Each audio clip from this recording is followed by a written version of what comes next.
Sharp acceleration in headline CPI inflation in March 2022 to 7% was propelled in particular by food inflation due to the impact of adverse spillovers from unprecedented high global food prices.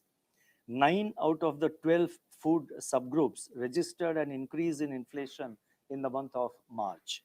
High frequency price indicators for April indicate the persistence of food price pressures.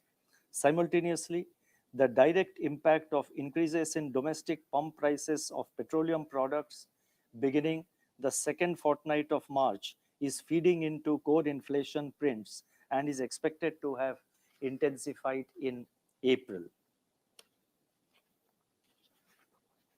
Looking ahead, food inflation pressures are likely to continue.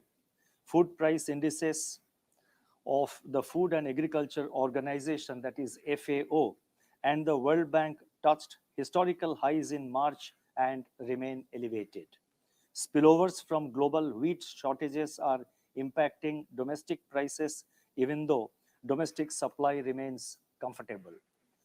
Prices of edible oils may firm up further due to export restrictions by key producing countries and the loss of sunflower oil output due to the war. Elevated feed costs are translating into escalation in poultry, milk, and dairy product prices. International crude oil prices continue to hover above $100 per barrel, and this is prompting pass-through to domestic pump prices.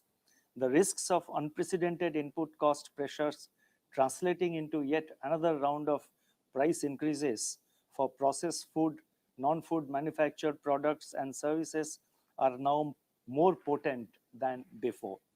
This could strengthen corporate pricing power if margins get squeezed inordinately. To sum up, the strengthening of inflationary pressures in sync with persistence of adverse global price shocks poses upward risks to inflation trajectory presented in April MPC resolution.